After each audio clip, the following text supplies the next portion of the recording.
नमस्कार दोस्तों, मैं हूं आपका अपना राज के वर्मा और आप देख रहे हैं रिपोर्टर जी। आपके लिए एक और एल्विस से जुड़ी हुई स्टोरी लेकर आए हैं। इस बार हमने बातचीत की है सौरभ गुप्ता से, जो कि पीएफए के साथ जुड़े हुए हैं और जिन्होंने शिकायत की थी नोएडा पुलिस स्टेशन में, जिसके बाद ये पूरा मामला सामने आया, जिसमें दावा किया गया था कि एल्विस जो है अपने साथियों के साथ मिलकर सांप का जहर जो है उसे सप्लाई करता है या फाइनेंस करता है या फिर उसका इस्तेमाल करता है, जो भी है। अभी इन्वेस्टिगेशन उसमें चल रही है। लेकिन सबसे बड़ी बात ये थी कि क्या सौरभ गुप्ता या उनकी टीम के पास वो पूरी टिप या पूरी जानकारी या पूरे सबूत थे जिसके आधार पर जो एक एफआईआर दर्ज की गई या उनकी शिकायत के ऊपर जो एफआईआर दर्ज की। तो तमाम उन सवालों के जवाब हमने लेने की कोशिश की कि आखिरकार उन्हें क्या जानकारी मिली थी, ये जानकारी उन्हें किसने दी थी, कौन इस सब के पीछे हो सकता है। तो पूरी कहानी हमने उन्हीं की ज़बानी समझने की कोशिश की है। अब यहाँ आपने तय करना है कि सच क्या है, झूठ क्या है, क्योंकि हमारी जिम्मेदारी यह है कि हम हर पक्ष को आपके सामने लेकर आए। क्या दूसरा पक्ष कहता है, इससे पहले हमने तमाम जो एल्विस से जुड़े हुए पहलू थे, उनके गांव के लोग थे, उनके परिवार के लोग थे, उन्हें जो जानने वाले लोग थे, उनकी बात रखी, ताकि ऐसा ना हो कि कोई अगर बेगुनाह साबित होता है कल को तो हमें अंदर से ये शर्मिंदगी ना हो। हमने एक युवा चेहरे को, एक युवा लड़के को बदनाम करने की कोशिश की। इस मामले से जुड़ी सिर्फ मैं बात कर रहा हूँ। इसके अलावा उनके जीवन में क्या हुआ क्या नहीं हुआ, मैं उसको बिल्कुल नहीं समर्थन करता। लेकिन इस मामले में हम लोगों ने एक लाइन ली, क्योंकि अधिकांश मीडिया जो है कहीं ना कहीं हमें लगा कि वो गलत तरीके से प्रोजेक्ट कर रहे हैं, एकदम से दोषी गुनहगार बताने की कोशिश हो रही थी।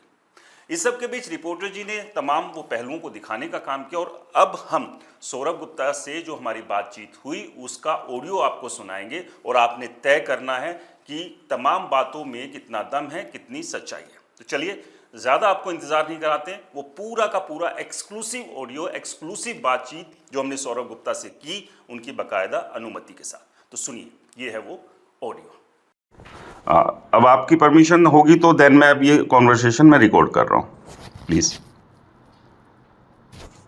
हेलो जी। हाँ, मतलब अगर आप अलाउ कर रहे हैं देन मैं ये कॉन्वर्सेशन रिकॉर्ड कर रहा हूँ, प्लीज बताइए। देखिए, जो भी चीजें रेड के दौरान हुई हैं वो पूरी जिम्मेदारी के साथ हुई है, तथ्यों के आधार पर हुई है, ठीक है। और जानकार सूत्र जो भी इस पूरे मामले में इन्फॉर्मर्स थे, या आप ये कह लीजिए कि जिन्होंने भी इस हमारे मामले में सूचना दी, ठीक है, वो इन्हीं के ही बीच के लोग होंगे जिनकी तरफ से ये सूचनाएं आई हमारे पास। पीएफए को या पुलिस को या किसी भी इन्वेस्टिगेशन एजेंसी को तो सपने नहीं आ रहे होते हैं, आप समझ रहे हैं ना जी। जो भी इन्फॉर्मर्स होते हैं, इंफॉर्मेशन के बेस पर ही काम होता है। पीएफए एक इन्वेस्टिगेशन एजेंसी नहीं है, इसीलिए जितनी भी हमारे पास चीजें आई उन्हीं के आधार पे हमने रेड करी। रेड में सब सामान जो भी रिकवरी हुई वो रिकवरी पुलिस और फॉरेस्ट डिपार्टमेंट के साथ की गई, ठीक है जी। एफआईआर में जो भी नाम रजिस्टर्ड किए गए वो पकड़े गए आरोपियों के डिस्क्लोजर के आधार पर किए गए, और ये कोई पीएफए ने नहीं किए। इसके अंदर पुलिस, फॉरेस्ट डिपार्टमेंट सभी की सहमति थी और तथ्यों के आधार पर, सबूतों के आधार पर ही एफआईआर में नाम मेंशन किया गया था। इसमें हमारी जरूर थी, ठीक है जी। और उसके बाद अब इस पूरे मामले में मैं ये भी नहीं कहता कि देखिए कि किसी का भी एफआईआर में नाम हो तो उसकी गिरफ्तारी हो जानी चाहिए, हम ये कभी नहीं कहते हैं, ठीक है ना। हमने कहा, और यही कारण है कि आज पिछले 5 महीने से नोएडा पुलिस की इन्वेस्टिगेशन चल रही है और इन्वेस्टिगेशन में जो जो चीजें आई वो हमें भी नहीं पता चली और ना हमने जानने की कोशिश करी, क्योंकि ये काम पुलिस का है और पुलिस अपना काम कर रही थी। और पुलिस ने ही ये पूरा काम करने के बाद जो सैंपल आया फोरेंसिक लैब से और इसके अंदर टेक्निकल सर्विलांस की मदद से और भी अन्य कई तरह से पुलिस ने इसके अंदर साक्ष्य जुटाए हैं, जिनकी जानकारी पीएफए को भी बहुत कम है। और उसके बाद ही पक्के सबूतों के आधार पर ही पुलिस की तरफ से कुछ किया गया और पुलिस इसके अंदर आगे भी कर रही है। इसमें जो एक बात निकल कर आई थी सौरभ गुप्ता जी, कि जो एक ऑडियो राहुल का जो वायरल हुआ था जिसमें बातचीत हो रही है कि भी एल्विश ने आपका नंबर दिया है, तो क्या इस तरह का कोई ऑडियो एल्विश का भी होगा? इन्वेस्टिगेशन का पार्ट है। ऑडियो बहुत है, एक ऑडियो नहीं है, मैं आपको क्लियर कर देता हूँ, बहुत सारे ऑडियो हैं और वो सभी ऑडियो रेड के बाद ही सबूतों के साथ 65 वीक के सर्टिफिकेट के साथ पुलिस ने अपने कब्जे में ले लिए थे। रेड जो भी सीसीटीवी फुटेज थी वो भी सब पुलिस ने अपने कब्जे में ले ली थी और पुलिस ही इसके अंदर पूरे विस्तृत पैमाने पर जांच कर रही है। टेक्निकल सर्विलांस की मदद से जिन लोगों को बाद में हमें पता चला अरेस्ट किया गया, हमें तो उस बारे में जानकारी भी नहीं थी कि कौन कौन लोग और हैं। हमारे पास तो एक बहुत छोटी सी जानकारी थी जिसके आधार पे केस रजिस्टर्ड करवाया गया। उसके बाद तो पुलिस ही अपनी विस्तृत जांच कर रही है और जो भी लोग अरेस्ट हो रहे हैं, जिनकी भी इन्वॉल्वमेंट हो रही है, वो पुलिस ही कर रही है। और मुझे पूरा यकीन है कि पुलिस अपना काम जो है वो पूरी तत्परता से, और जो वर्कआउट केस हमने पुलिस को दिया है उस पर पुलिस आगे काम कर रही है। शुरुआत में जो आप बता रहे थे, जो जानकारी मिली थी, वो क्या जानकारी मिली थी कि एल्विश ही ये सांपों का जहर सप्लाई करते हैं या सिर्फ वो अपने पर्सनल यूज के लिए लेते हैं या किसी और के लिए लेते हैं? मैं अभी इस पूरे मामले में बहुत ज्यादा नहीं बोलना चाहूंगा।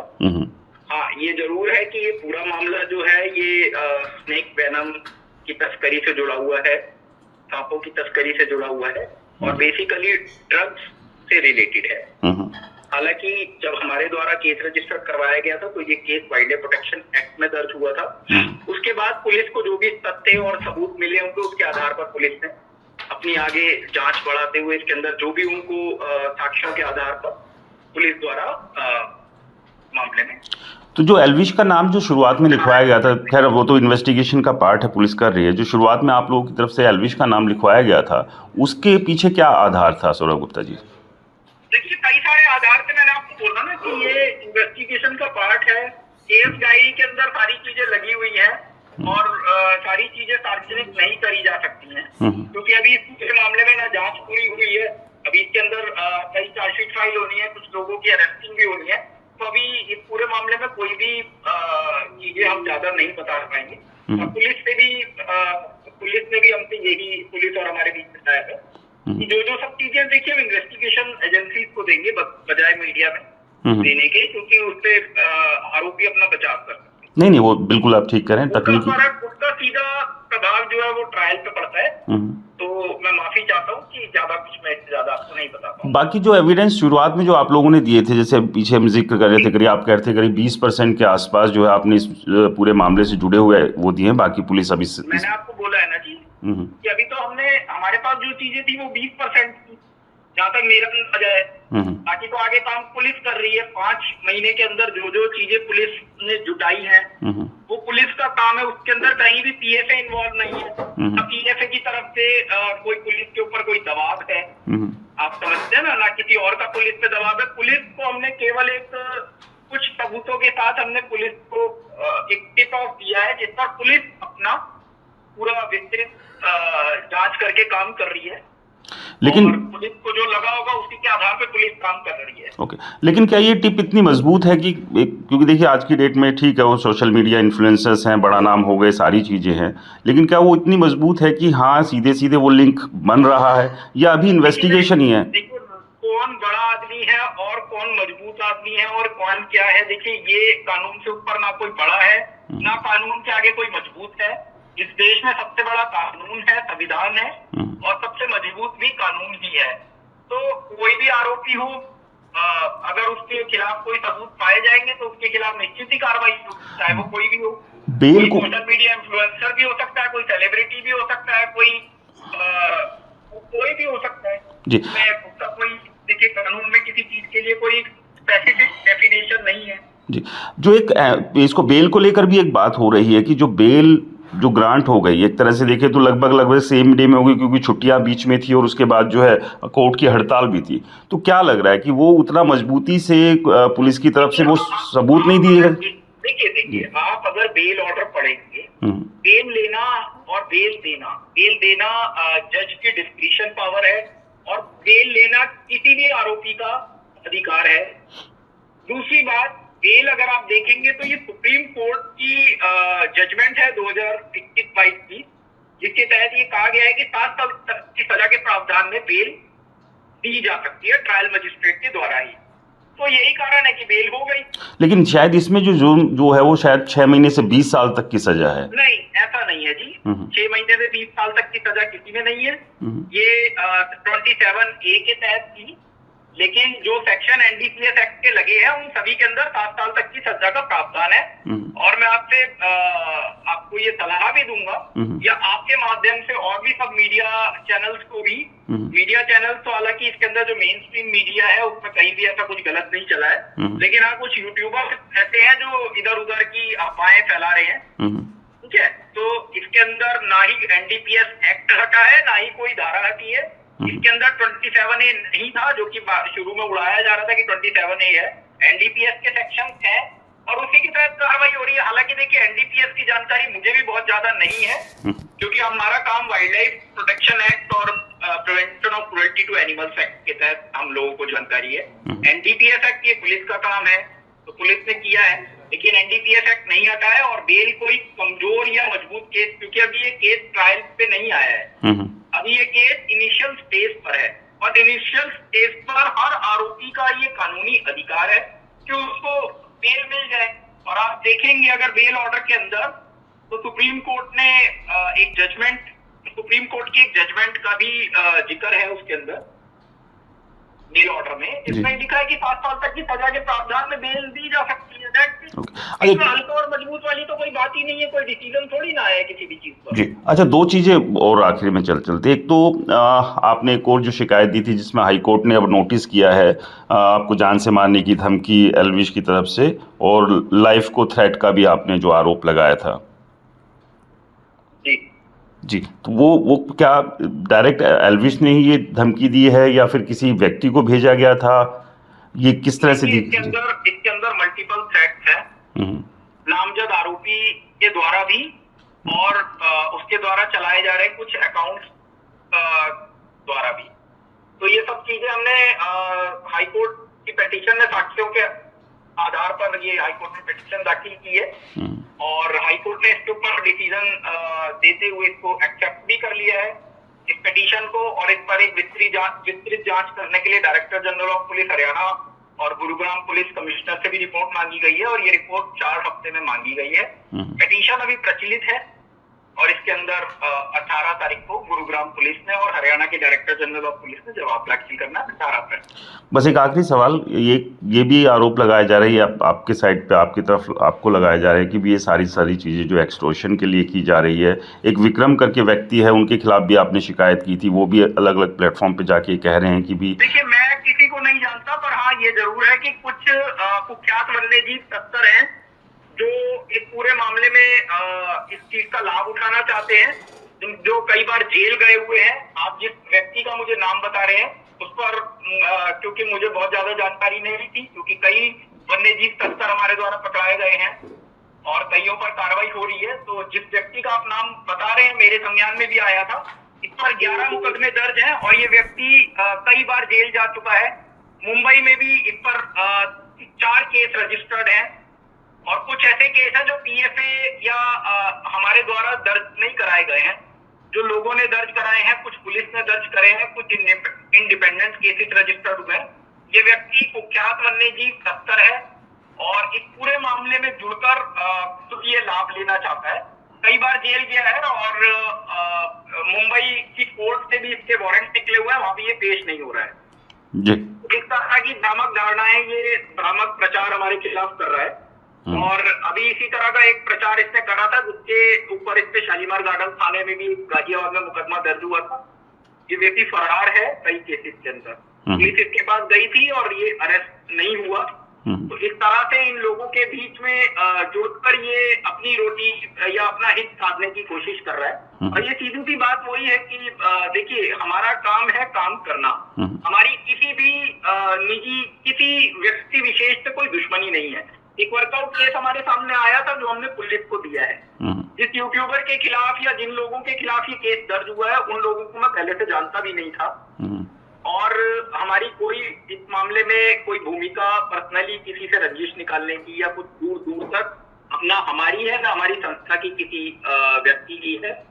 यही कारण है, देखिए इन्वेस्टिगेशन एजेंसी पुलिस है, पुलिस इसमें जांच कर रही है, पुलिस ने जांच करके ही ये सब कुछ किया है। तो इसमें पीएफए का कोई रोल नहीं है। पीएफए द्वारा केवल एक शिकायत दी गई थी जिस पर जांच पुलिस कर रही है।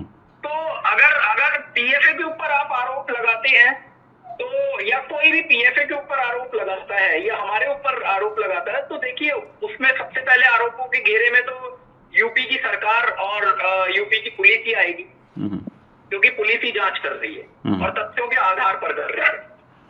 तो कोई अगर आरोप लगा रहा है तो वो लगाता रहे, उस आरोपों से हमें ना कोई फर्क पड़ता है और ना इन चीजों से हमें कोई मतलब है। कई तस्कर ऐसे हैं, कई तस्कर या कुछ ऐसे यूट्यूबर जो इस चीज का लाभ उठाना चाहते हैं। देखिए वो उनका अपना पर्सनल हित हो सकता है, उससे हमें ना कोई फर्क पड़ने वाला है, ना हमारे काम पर उसका कोई असर होने वाला है और ना इस केस से उस चीज का कोई मतलब है। कोई भी आरोप लगाता रहे वो उसका अपना हित है। और जिन आरोपियों की जिनकी भी आप बात कर रहे हैं, तो मैं आपसे ये रिक्वेस्ट करूंगा कि एक जिम्मेदार पत्रकारिता को करते हुए आप उन लोगों का पहले इतिहास निकलवाइए कि वो लोग जो हम पे आरोप लगा रहे हैं उनका अपना निजी इतिहास क्या है। नहीं, बिल्कुल। देखिए, जाहिर सी बात है सौरभ जी, किसी भी तथ्य को समझने के लिए, उसकी गहराई में जाने के लिए वो बातचीत तो ज़रूरी है। इसीलिए हमने भी इसी जिम्मेदारी को समझते हुए आपसे संपर्क किया, क्योंकि पक्ष तो दोनों तरफ के ही सामने आने चाहिए। तो एक आखिरी बस सवाल ये कि मतलब जो शिकायत आप लोगों ने दी है, मतलब क्योंकि देखिए बहुत सारे लोग हैं ये जानना भी चाहते हैं, और जो आपने भी एक बात कही है कि पुलिस अब इन्वेस्टिगेशन कर रही है और उस इन्वेस्टिगेशन के बाद दूध का दूध पानी का पानी हो जाएगा। लेकिन मतलब बहुत लोग ये आरोप लगा रहे हैं कि शायद जल्दबाजी में बिगर फैक्ट्स आप लोगों ने चेक किए जो है वो शिकायत दे दी। पुलिस जल्दबाजी में अगर होता तो पुलिस 5 महीने बाद गिरफ्तारी नहीं करती। तो मैं ये समझता हूँ कि जो लोग इस तरह का आरोप लगा रहे हैं वो बहुत ही अनभिज्ञ हैं तथ्यों से, उनको कुछ पता ही नहीं है। क्योंकि जल्दबाजी का मतलब ये नहीं है कि आज एफआईआर में नाम डाला और आज अरेस्टिंग हो गई। इसके अंदर 5 महीने की विस्तृत जांच पुलिस ने की है पहली बार, तो जल्दबाजी का तो कोई मतलब ही नहीं होता। दूसरी बात ये है कि पुलिस जब इस मामले में अगर हमने कोई जल्दबाजी करी होती तो पुलिस क्लीन चिट दे चुकी होती, लेकिन अब देख ही रहे हैं कि पुलिस ने इसमें गिरफ्तारी करी है, तथ्यों के आधार पर करी है।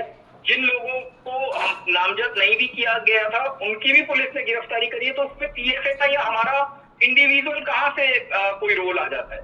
ये तो पुलिस कर रही है, इसकी जिम्मेदारी, इस पर काम करने का श्रेय तो सब पुलिस का है, पीएफए का तो है नहीं। तो बाकी अगर इस मामले में चार्जशीट दाखिल हो जाती है तो भी आप मुझसे दोबारा बात कर सकते हैं, और अगर इस मामले में फाइनल रिपोर्ट लगती है, पुलिस नाम निकाल देती है, तो मैं पूरी तरह से इस पूरे मामले में अपने आप को दोषी मानूंगा। तो पहले पुलिस इस पूरे मामले में जांच पूरी कर ले और फिर आप मुझसे दोबारा बात करेंगे, तो मैं बिल्कुल आपके एक सवाल का जवाब देने के लिए हाजिर हूँ।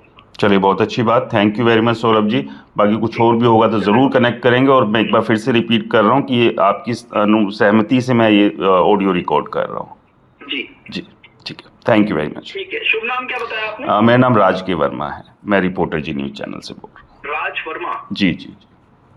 ठीक है राज जी, थैंक यू। अच्छा लगा मुझे बात करके, पर मैं ये आपसे आशा करूंगा कि एक तरफा चीज ना चलाई। मैं सर ऐसे देखिए मैं आपको बताता हूँ वर्मा साहब कि कुछ यूट्यूबर्स ना केवल कि हम एक तरफा न्यूज चलाएंगे, ठीक है, किसी यूट्यूबर के सपोर्ट में तो हमें व्यू मिलेंगे, और अगर हम उसके खिलाफ चलाएंगे तो हमें गाली पड़ेंगी। तो इस वजह से कई चीजें ना एक तरफा चल रही हैं। तो मैं आपसे यही रिक्वेस्ट करूंगा कि देखिए कोई यूट्यूब चैनल हो या सैटेलाइट चैनल हो, कोई मेरी नजर में कोई छोटा बड़ा नहीं है। अगर जो आदमी अपनी इंडिपेंडेंट पत्रकारिता कर रहा है, अगर कोई भी न्यूट्रल पत्रकारिता कर रहा है, तो हमारे लिए तो देखिए अच्छी बात है, ठीक है। बिल्कुल। आप शायद मेरे बारे में नहीं जानते होंगे, मैं न्यूज़पेपर एसोसिएशन ऑफ इंडिया में इस समय मेंबर एडवाइजर हूँ। अच्छा। न्यूज़पेपर्स एसोसिएशन ऑफ इंडिया के साथ भी मैं जुड़ा हुआ हूँ। चलिए, बहुत अच्छी बात है। और ये जो व्यक्ति है एल्विश यादव, इनके द्वारा अभी इंडिया न्यूज की एक रिपोर्टर के लिए बहुत गलत बातें कही गई, ठीक है। तो किस तरह पत्रकारों, देखिए पत्रकार पत्रकारिता कर रहे हैं। अब आप पत्रकारिता कर रहे हैं, अगर आप मेरे खिलाफ कुछ चलाएं तो ये थोड़ी ना कि मैं आपको धमकी दूंगा या गाली दूंगा या सोशल मीडिया पे बैठ के आपको डिफेम करूंगा, है ना। पत्रकारिता का काम पत्रकारिता करना है। बहुत से ऐसे यूट्यूब चैनल है जो हमारे खिलाफ चला रहे हैं, पर देखिए हम गाली तो नहीं देंगे ना। नहीं, बिल्कुल ठीक है। अगर हमें लगेगा कि कुछ गलत चल रहा है तो हम डिफेमेशन सूट फाइल करेंगे, है ना। जी। गाली जी, ठीक है जी, धन्यवाद जी, thank you very much Saurabh ji, बहुत बहुत शुक्रिया। तो आपने सुना, कई बड़े दावे यहां पर सौरभ गुप्ता ने किए हैं एल्विश मामले को लेकर। उनका कहना है कि इस पूरे मामले में उन्हें जो जानकारी दी है, हो सकता है कि उनके आसपास का कोई व्यक्ति हो। तो क्या किसी आसपास के व्यक्ति ने, जिसका अंदेशा या जो साजिश की बात की जा रही है, कोई आसपास का ऐसा व्यक्ति है जो कोई अंदर की जानकारी दे रहा है? तो इस दावे में कितनी सच्चाई आपको लगती है? इसके अलावा इनका कहना है कि 20% सबूत ही उन्हें इस पूरे मामले में मिले थे, वो फिर चाहे एल्विश के खिलाफ हो या पूरे सभी लोगों के खिलाफ हो या तमाम मामले को लेकर हो। इसके बाद उन्होंने शिकायत दर्ज करा दी। तो क्या यहाँ पर सवाल है, क्या सिर्फ 20% सबूतों के आधार पर किसी के खिलाफ शिकायत दे देनी चाहिए, या फिर उसके लिए रुकना चाहिए कि उसे और किसी तरह से, या फिर रुकना चाहिए कि किसी तरह से और ज़्यादा सबूत इकट्ठा किए जाए? इस सब के अलावा उनका कहना है कि जब वो इस मामले को लेकर आगे बढ़े थे, इसके अलावा जो एक और गाना आया था, उस गाने के खिलाफ भी उन्होंने जब शिकायत की थी तो उन्हें थ्रेट दी गई, धमकी दी गई। तो आपको क्या लगता है, क्या एल्विश धमकी दे सकता है या किसी को एल्विश के द्वारा जान का खतरा हो सकता है? तो ये तमाम सवाल थे, तमाम उन सवालों के जवाब हमने लिए। इसके अलावा एक और व्यक्ति जो कि रवि भटनागर है, जिनके खिलाफ गाजियाबाद में सौरभ गुप्ता के द्वारा एफआईआर दर्ज कराई गई कि वो उन्हें उनके फ़ोटो को इस्तेमाल करके, उनको फ़ोटोशॉप करके गलत तरीके से डिफेम करने की कोशिश करते हैं। तो उसके बारे में भी हमने पूछा। तो यहाँ पर भी सौरभ गुप्ता के द्वारा जो कहा गया कि वो एक तरह से वाइल्ड लाइफ तस्कर है और इसके अलावा वो एक्सटॉर्शन का काम करते हैं। आपको क्या लगता है, जो ये बातचीत हुई है, कितनी सच्चाई है इस पूरी बातचीत में? आपको क्या लगता है, जो दावे सौरभ गुप्ता के द्वारा किए गए, क्या वो सही है? आपको क्या लगता है, क्या एल्विश के साथ कोई साजिश हुई है? आपको क्या लगता है, क्या एल्विश के आसपास का ही कोई व्यक्ति है जो घर का भेदी बना हुआ है? इन तमाम सवालों के जवाब हमें कमेंट्स बॉक्स में ज़रूर दीजिएगा और हमारी कोशिश है कि निष्पक्ष तरीके से आपके सामने एक एक पहलू को लेकर आए, जैसे कि पहले भी लेकर आए थे। और जब तक कोई व्यक्ति दोषी नहीं है, उसे कोर्ट ने दोषी नहीं करार दिया है, तब तक हम उसके साथ खड़े हैं, क्योंकि जब तक कोर्ट अपना आदेश नहीं दे देता है, तब तक किसी को भी इस तरह से एक बहुत बड़ा गुनहगार प्रोजेक्ट करना हमें नहीं लगता कि सही है। फिलहाल आपको ये रिपोर्ट कैसी लगी, ये भी कमेंट्स कर ज़रूर बताएं और चैनल को अगर सब्सक्राइब नहीं किया है तो चैनल को सब्सक्राइब करना ना भूलें। शुक्रिया।